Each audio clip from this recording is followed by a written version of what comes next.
তদ্রূপ আমাদের জীবনটাও তাই, ওই সেবার থালার মতো। এর মধ্যে সব রকম থাকতে হবে, তবে তুমি শান্তি পাবে, তৃপ্তি পাবে, সুখ পাবে, আনন্দ পাবে। যদি তোমার জীবনে শুধু আনন্দটাই থাকে, জেনে রাখবে মানুষের কাছে যেটা থাকে মানুষ তার বিপরীতটা সর্বদাই আশা করে। সর্বক্ষণ যদি তোমার সুখ থাকে মা, কোনো অভাব নেই, কষ্ট নেই, দুঃখ নেই, তুমি দেখবে তোমার মনটা কিন্তু ভালো লাগবে না। যেটা তোমার কাছে নেই সেই দিকে তোমার মন শুধু ছুটবে। তাই সুখ যখন আসবে, সুখ পেয়ে যদি আমরা আনন্দে পাগল হয়ে যাই, পরবর্তীতে যে কোনো দুঃখটা ঢুকবে তখন আর মোটেও সহ্য করতে পারবো না। তাই সুখ পেয়ে আনন্দে পাগল হওয়ারও দরকার নেই, আবার কষ্ট পেলে যখন কষ্ট আসবে তখন ভেঙে পড়ারও কিছু নেই।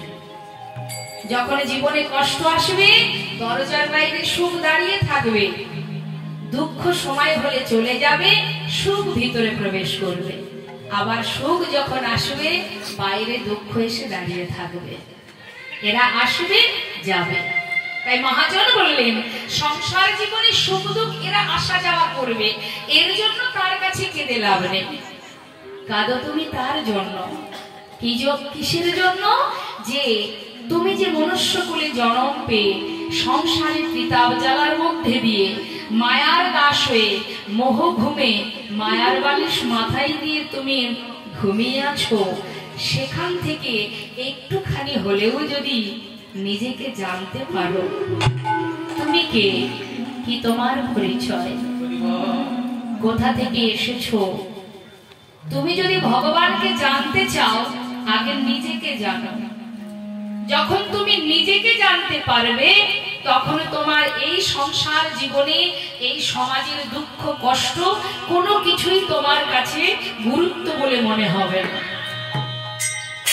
তাই নিজেকে আগে জানতে হবে, আমি কে, আমার প্রকৃত পরিচয় কি, আমার কর্মটা কি। সংসারে কর্ম অবশ্যই করব, রন্ধন করছো, সংসার করছো, অর্থ উপার্জন করছো, সবই আমাদের কাজ, এটা আমাদের দায়িত্ব সংসারের কর্ম করা। কিন্তু তার সাথে সাথে প্রত্যেকের নিজের নিজের কিছু কাজ আছে, সেই জন্যই তো আশা। তার করুণায় তার কৃপায় এখানে এসেছিলাম। 84 লক্ষ জনে ভ্রমণ করে মনুষ্যকুলে জন্ম পেয়ে বলেছিলাম আমি তোমার চরণের দাস, কৃষ্ণ দাস। আমরা যে ভগবানের চরণের দাস, তার চরণে দাসত্ব করা। তার দাসীদের কাজ কি? দাস দাসীরা কি করে? মালিকের ঘরে মালিকের কাজ করে না, মালিকের সেবা করা, মালিকের কর্ম করা, এটা দাস দাসীদের কাজ। তা আমরা যার দাস, আমাদেরও তো উচিত মালিকের কর্ম করা। তাই গৌর হরি বল। তা আমরা মালিকের কাজ না করে আমরা নিজেদেরকেই মালিক মনে করি।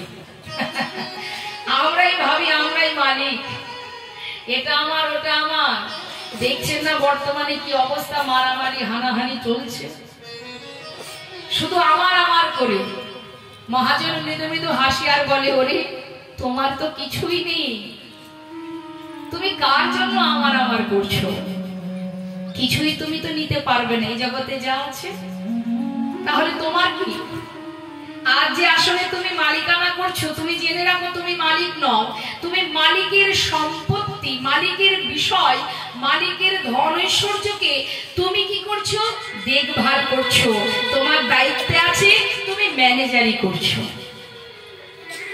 মালিক একজন, যিনি সৃষ্টি করেছেন এই ধরাকে, যার সৃষ্টি ধরিত্রী, তার সৃষ্টি। তুমি শুধুমাত্র ম্যানেজারি করছো, তুমি কর্মচারী, কর্ম করছো। যখন তখন মালিক, যিনি ম্যানেজার যখন তখন বদলি হয়ে যায়, যায় না মা? মালিক যদি মনে করে একে আর রাখা যাবে না, যখন তখন ছাঁটাই করে দিতে পারে, যাও তুমি আর কাজ করতে পারবে না, এখানে অন্য একজন এসে বসবে। অর্থাৎ ঠিক তদ্রূপ সংসার জীবনে আমার আগে একজন ছিলেন মালিক, ম্যানেজার ছিলেন, তিনি চলে গেছেন বলে আমি ম্যানেজারি করছি। আবার আমার সময় হবে আমাকে ছাঁটাই করে দিয়ে এখানে আর এক ম্যানেজার এসে বসবেন। এটাই গৌর হরি।